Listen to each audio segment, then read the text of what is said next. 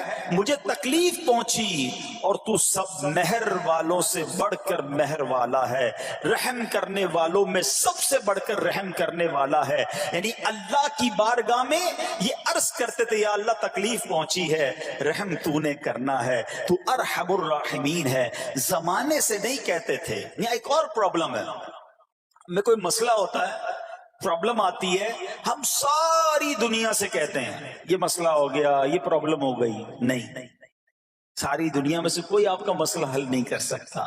اس سے بات کرو نا جو مسائل کو حل کرنے والا ہے، اس سے عرض کرو نا جو مصیبت کو دور کرنے والا ہے۔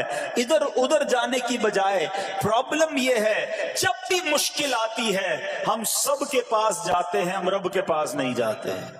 جاؤ اس کے پاس جو حل المشکلات ہے، جو مصیبتوں کو حل کرنے والا ہے، اس کی بارگاہ میں فریاد کرو۔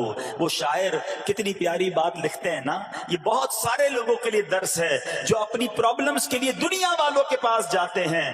ارے اگر پکارنا ہے تو اللہ کی بارگاہ میں پکارو، التجا کرنی ہے تو اللہ کے حبیب سے عرض کرو نا۔ شاعر لکھتے ہیں، کسی کا احسان کیوں اٹھائیں، کسی کو حالات کیوں بتائیں، کسی کا احسان کیوں اٹھائیں، کسی کو حالات کیوں بتائیں، تمہیں سے مانگیں گے تم ہی دو گے، تمہارے در سے ہی لو لگی ہے۔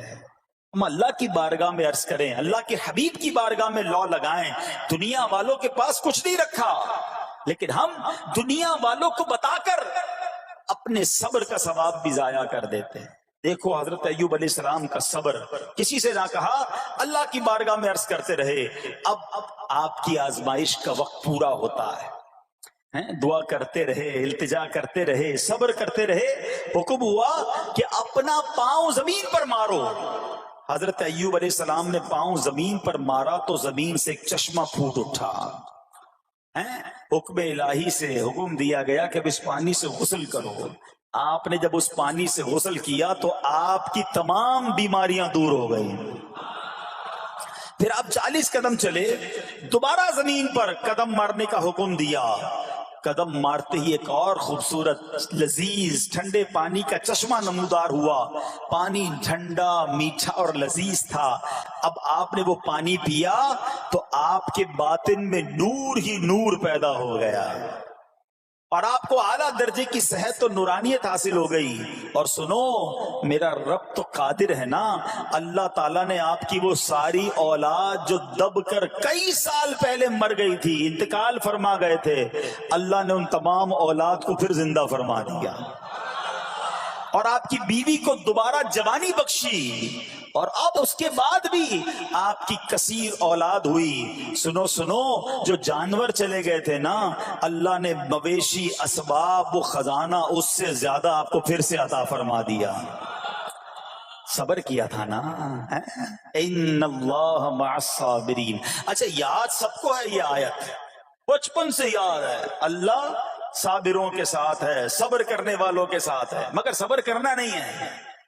امتحان آنا ہے تو صبر کرنا نہیں ہے، آیت سب کو پتا ہے۔ اچھا، جس کے ساتھ پرابلم ہو جائے نا، اس کو بھی بندہ درس دینے جا رہا ہوتا ہے، بھائی صبر کرنا، اللہ آپ کو صبر دے، لیکن جب اس پر امتحان آتا تو یہ صبر کرتا نہیں ہے۔ دوسروں کو درس دے رہا تھا، آج تیری باری آئی ہے نا، اس صبر کا دامن نہ چھوڑیں۔ میں آپ کو ایک بات سوال پوچھنا چاہتا ہوں، آج کل ہم بڑے لوگوں سے تعلقات کیوں بنانے کی کوشش کرتے ہیں؟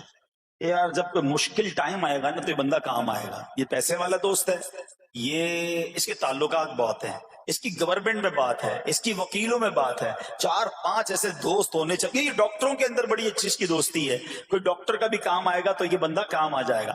ہم دنیا والوں سے تعلقات اس لیے بناتے ہیں تاکہ یار مصیبت آئے تو یہ بندہ کام آئے. اور نارملی اکثر ایسا ہوتا ہے کہ جس سے امید رکھی ہوتی ہے مصیبت کے وقت وہ غائب ہو جاتا ہے.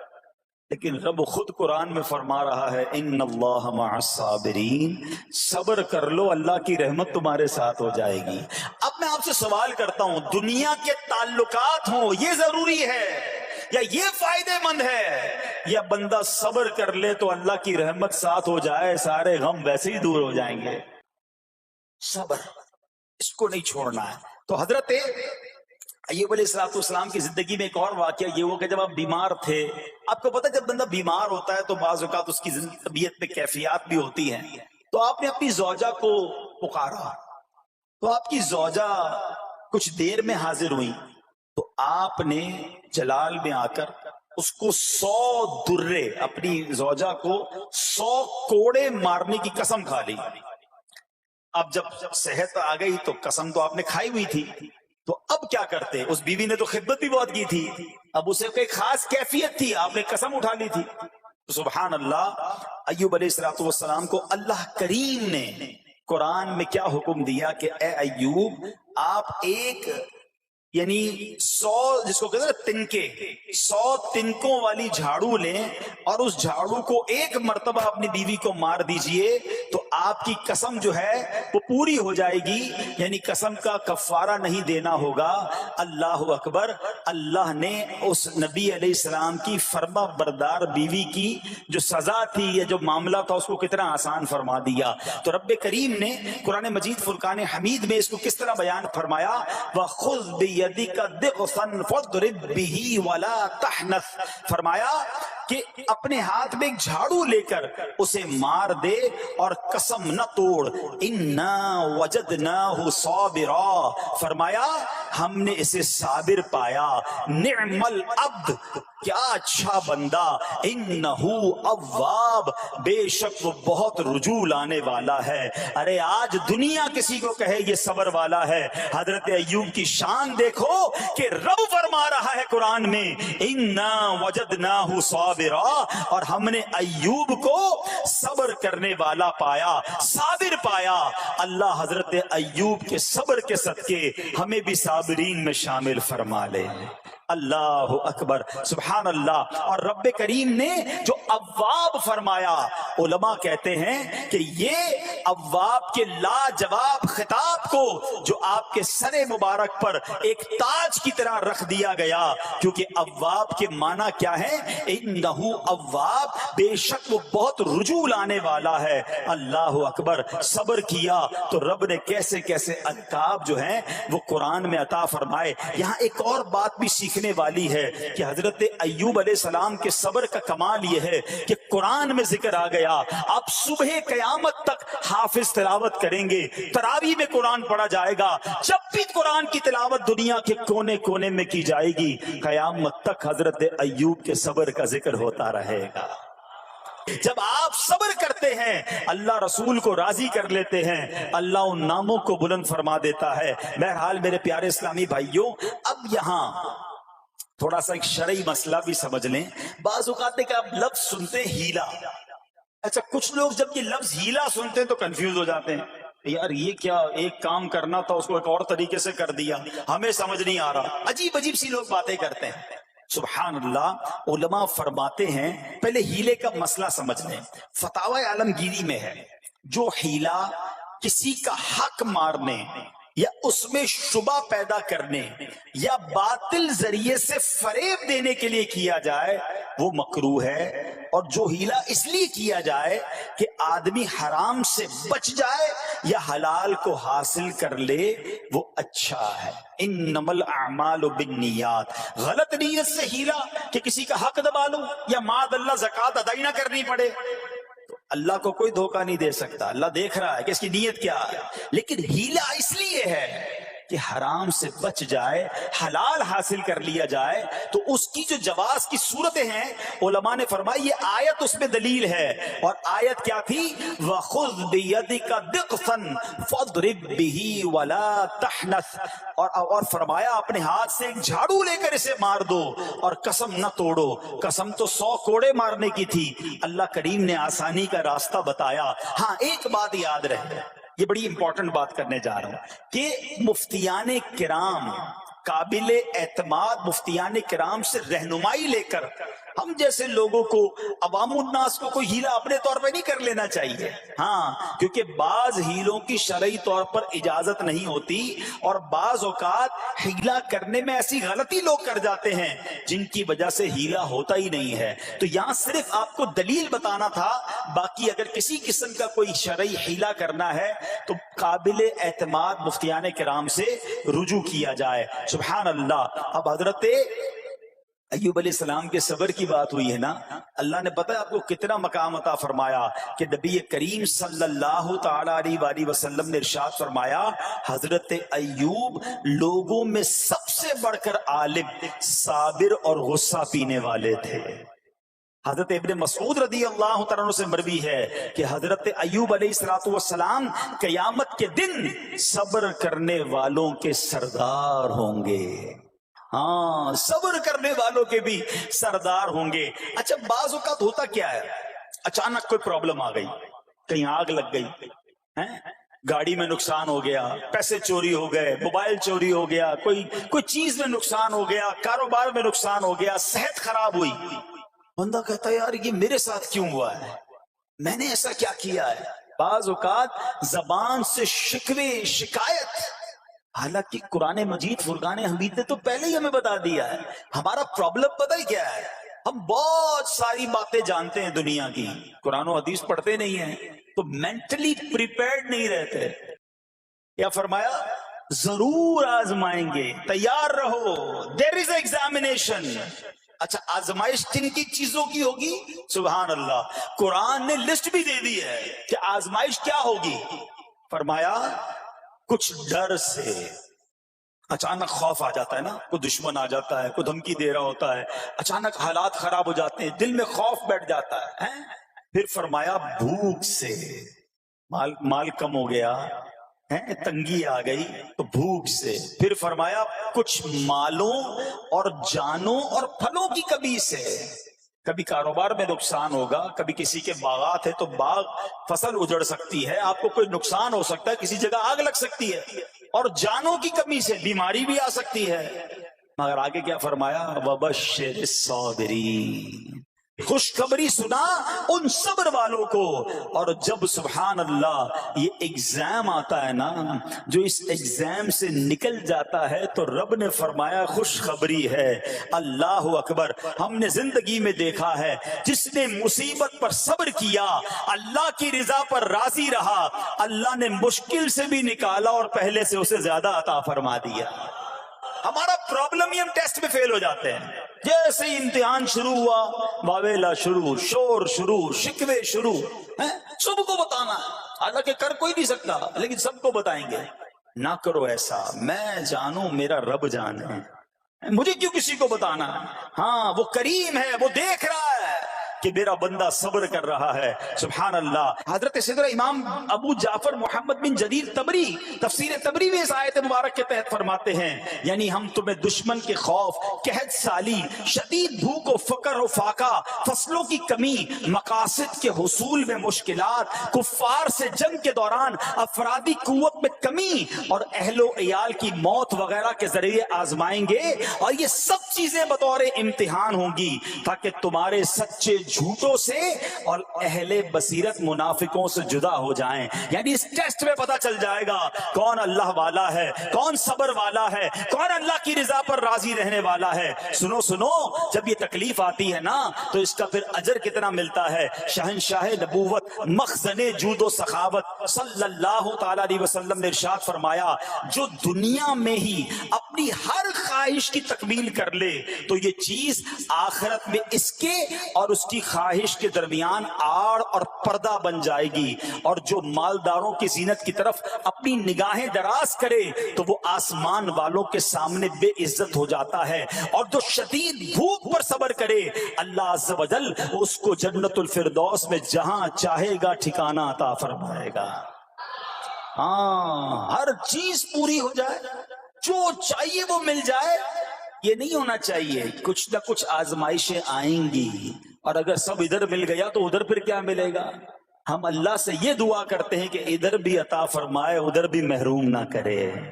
ہاں، ہمیں ڈرتے بھی رہنا چاہیے کہ یار میں جو مانگتا ہوں ادھر مل جاتا ہے، کہیں وہاں محروم نہ رہ جاؤں۔ تو آزمائش آئے تو صبر کرنا چاہیے، اللہ کی رضا کے طور پہ زندگی گزارنی چاہیے۔ ایک بار نبی پاک علیہ السلام انصار کے پاس تشریف لے گئے تو فرمایا کیا تم مومن ہو؟ بڑا کمال کا سوال جواب ہے، ذرا غور کیجئے گا۔ ہمارے پاس بھی کوئی آ کر کہے کہ کیا تم مومن ہو تو ہم کیا جواب دیں گے؟ صحابہ خاموش رہے۔ سیدنا فاروق اعظم نے کہا حضور ہاں ہم مومن ہیں۔ شاید ہمارا بھی جواب یہی ہوگا ہم مومن ہیں، مگر اگلا سوال سنو نبی پاک علیہ السلام کا۔ فرمایا کہ اگر تم مومن ہو تو تمہارے ایمان کی علامت کیا ہے؟ ہاں، اب ہم سے کوئی یہ سوال کرے تو ہم جواب کیسے دیں گے؟ بھائی تم کہہ رہے ہو مومن ہیں، واٹ از دا سمٹمز؟ کوئی نشانی، کوئی علامت تو بتاؤ نا۔ اب یہ سوال کرنے والے کون ہیں؟ پیارے آقا صلی اللہ تعالی علیہ وآلہ وسلم۔ صحابہ سامنے بیٹھے ہیں، ارشاد فرمایا مومن ہو تو علامت کیا ہے؟ کیا شاندار جواب دیا کہ صحابہ کرام نے کہ ہم جب فراخی کی حالت ہوتی ہے نا، آسانی ہوتی ہے تو ہم شکر ادا کرتے ہیں، جب آزمائش آتا ہے، کوئی پرابلم آتی ہے، ہم صبر کرتے ہیں اور اللہ کے فیصلے پر راضی رہتے ہیں۔ نبی اکرم علیہ الصلوۃ والسلام نے جواب میں کیا فرمایا؟ رب کعبہ کی قسم تم مومن ہو۔ تو پتہ یہ چلا کہ مومن ہونے کی نشانی یہ ہے کہ جب اچھے دن آئیں تو شکر کرے، اور مشکل کے دن آئیں تو اللہ کی رضا پر، اللہ کے فیصلوں پر راضی رہے، صبر کرے۔ اب آؤ سوال کرتے ہیں، اچھے دن آتے تو ہم کیا کرتے ہیں؟ ارے بھائی میں تو انتظار میں تھا، تھوڑے پیسے آئیں تو فلاں عیاشی کروں، فلاں گناہ کروں، تھوڑے پیسے تھے تو وہ کام ہی نہیں کر پا رہا تھا، اب تو موقع میں لگا ہے، اب تو دن آئے ہیں۔ معاذ اللہ، جس کو اللہ نعمتیں دیتا ہے، فراخی دیتا ہے، تو وہ اللہ کی نافرمانی میں لگ جاتا ہے، اور جب اس کو کوئی آزمائش بھیجتا ہے تو وہ ناشکری کہہ کر، بلکہ بعض اوقات تو کفریہ کلمات منہ سے نکال کر ایمان سے بھی ہاتھ دھو بیٹھتا ہے۔ ایسا نہیں ہونا چاہیے۔ عقل مند وہ ہے، یاد رکھنا کہ رب جتنی عطائیں بڑھائے ہم اتنے سجدے بڑھائیں، ہم اتنے صدقے بڑھائیں۔ دیکھو نا دنیا میں کیا ہوتا ہے، آپ کو کوئی تحفہ دے، آپ کیا کہتے ہیں؟ شکریہ، جزاک اللہ۔ دوبارہ تحفہ دے، آپ کہتے ہیں بہت مہربانی۔ تیسری بار دے، بندہ کہ یار یہ تو مجھ پر کتنا مہربان ہے۔ اتنی مہربانیاں، ناراض نہیں ہونا چاہیے۔ جو تمہیں دنیا میں 2-4 تحفے دے دے، تم اسے ناراض نہیں کرنا چاہتے۔ جب سے میں پیدا ہوا، جب سے وہ نواز رہا ہے، وہ ناراض نہ ہو جائے اس کا کوئی خیال نہیں، وہ دیے جا رہا ہے۔ ہم تو دیکھتے ہیں نا، بندہ غریب ہوتا ہے تھوڑے گناہ، جیسے جیسے امیر ہوتا گیا اس کے پر پرزے نکلنا شروع ہو جاتے ہیں، مسجد سے دور، نمازوں سے دور، معاذ اللہ حرام کاموں میں پڑ جاتا ہے۔ ارے اللہ کے بندے، تجھے رب نواز رہا ہے، تیرے تو سجدے بڑھنے چاہیے تھے۔ لیکن ہوتا کیا ہے، وہ عطائیں بڑھاتا ہے، لوگ خطائیں بڑھاتے ہیں۔ نہ کرو ایسا۔ جب فراخی ہو، جب اللہ کی طرف سے آسانی ہو تو شکر ہو، اور جب آزمائش آئے تو صبر ہو۔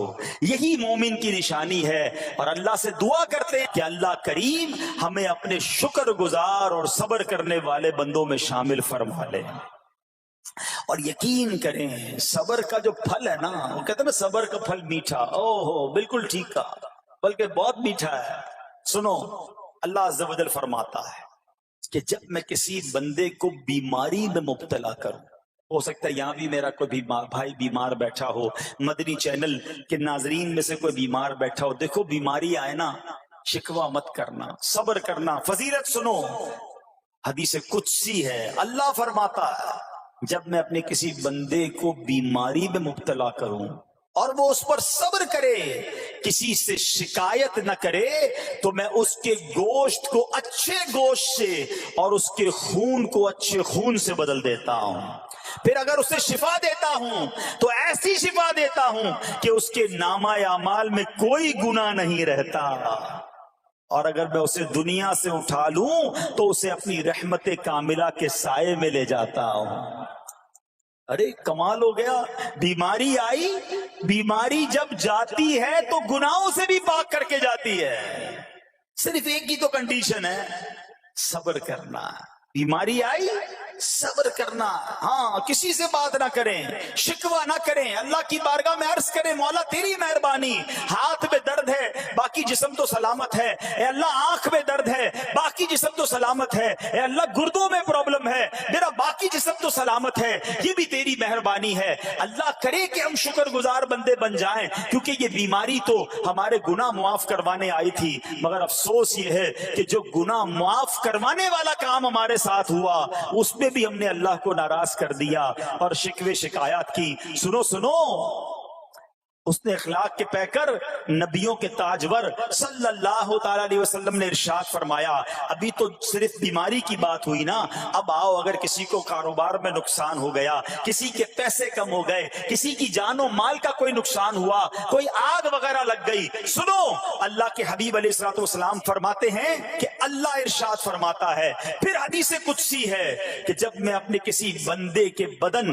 یا اس کے مال یا اس کی اولاد کی طرف کوئی سختی بھیجوں، پھر وہ صبر جمیل کے ساتھ اس کا استقبال کرے، تو قیامت کے دن مجھے اس سے حیا آئے گی کہ میں اس کے لیے میزان قائم کروں یا اس کا نامہ اعمال کھولوں۔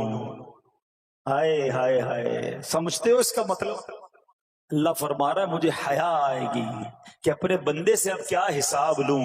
جب آزمائش بھیجی تھی تو اس نے صبر کیا تھا، اس نے شکوہ نہیں کیا تھا۔ خدا کی قسم میں آپ سے پوچھتا ہوں، میرا کوئی نقصان ہو جائے اور قیامت کے دن میرا نامہ اعمال نہ کھولا جائے، مجھے اللہ کی بارگاہ میں حساب نہ دینا پڑے، مجھے بتاؤ یہ دنیا کے حساب نقصان کی کیا حیثیت ہے اگر ادھر بخشا جائے؟ سنو تو صحیح، رب فرما رہا ہے کہ مجھے حیا آتی ہے کہ اس کے لیے میزان قائم کروں یا اس کا نامہ اعمال کھولوں۔ ارے یہ ساری دنیا کی دولت، یہ ساری دنیا کی آسائشیں ایک طرف، اگر قیامت کے دن حساب کتاب میں آسانی مل جائے، اللہ بلا حساب جنت میں داخل کر دے، اس سے بڑھ کر کوئی نعمت نہیں۔ مگر آج افسوس یہ ہوتا ہے کہ اگر کسی پر امتحان آتا ہے وہ اس امتحان میں فیل ہو جاتا ہے۔ اس حدیث میں ایک لفظ استعمال ہوا صبر جمیل کے ساتھ۔ اب یہ بھی بڑا مسئلہ ہے کہ لوگوں کو یہی نہیں پتا کہ صبر جمیل ہے کیا۔ لوگ کہتے تو بہت ہیں، اللہ پاک آپ کو صبر جمیل عطا فرمائے،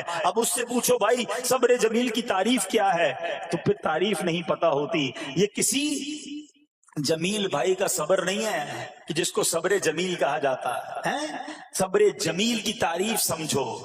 علماء کہتے ہیں کسی مصیبت زدہ اور غیر مصیبت زدہ کو برابر میں دیکھو، مگر دونوں میں کوئی فرق نظر نہ آئے، یعنی چہرہ بھی نہ بتائے کہ وہ کسی مشکل میں ہے، اس کی عادتیں بھی نہ بتائیں کہ وہ کسی پرابلم میں ہے، یعنی اس کو دیکھ کر پتہ ہی نہ چلے کہ وہ بڑی مشکل میں ہے۔ فرمایا یہ ہے صبر جمیل۔ مگر آج ہمارا حال یہ ہے، ہمارا چہرہ بتا دیتا ہے بھائی خیر تو ہے، بڑی ٹینشن میں ہو، ہاں یار کیا کروں بس موبائل ٹوٹ گیا، ارے بھائی بڑی چہرے پہ بڑی ہوائیاں اڑ رہی ہیں، بس کیا کروں جناب آج 5,000 روپے کھو گئے۔ 5,000 روپے کھو جائیں، چھوٹا سا نقصان ہو جائے، ہمارا چہرہ بتا دیتا ہے کہ ہمارے ساتھ کوئی معاملہ ہوا ہے۔ صبر جمیل یہ ہے کہ دیکھ کر کوئی پہچان ہی نہ سکے کہ یہ بندہ کتنی مشکل میں ہے، چاہے اندر کتنی تکلیف میں ہو، دنیا والوں کو نہ بتائے، کیونکہ وہ رب کا بندہ ہے، وہ اللہ کی بارگاہ میں فریاد کرے۔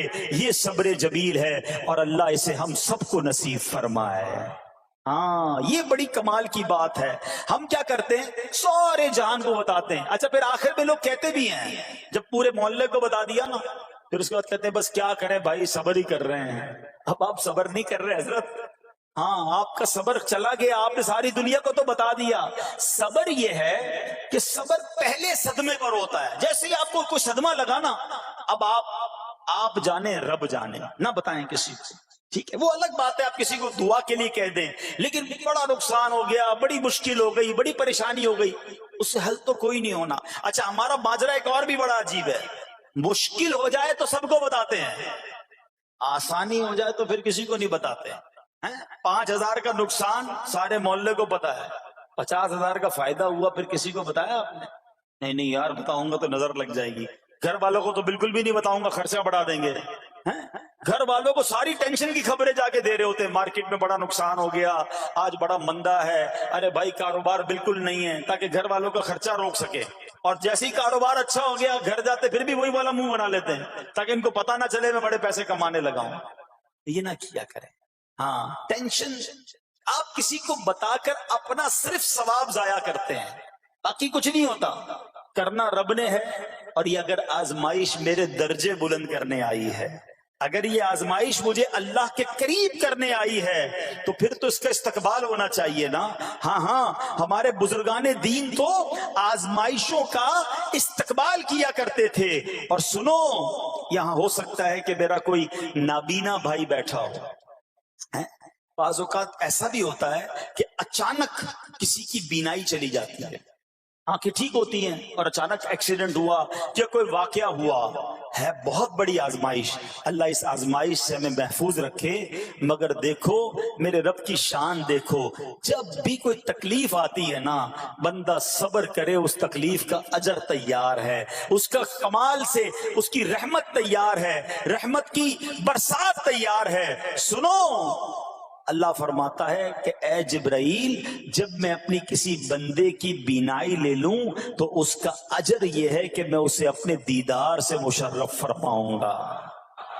ہاں، آنکھیں گئی ہیں مگر اللہ فرماتا ہے میں اپنا دیدار کرواؤں گا، بس صرف صبر کرنا ہے۔ اسی طرح میرے پیارے اسلامی بھائیوں، بعض لوگوں کے یہاں بچے کا انتقال ہو جاتا ہے، چھوٹے چھوٹے بچوں کا انتقال ہو جاتا ہے، یا بعض اوقات پیدائشی بچہ مرا ہوا ہوتا ہے، پیدا اس کا انتقال ہو جاتا ہے، یا بعض اوقات ولادت سے پہلے ہی بچہ ضائع ہو جاتا ہے، بہت شور، بڑا واویلا، بڑا رونا پیٹنا گھروں میں ہوتا ہے۔ مت کیا کرو ایسا، یقین کریں یہ بہت بڑا انعام تمہیں ملنے جا رہا ہے۔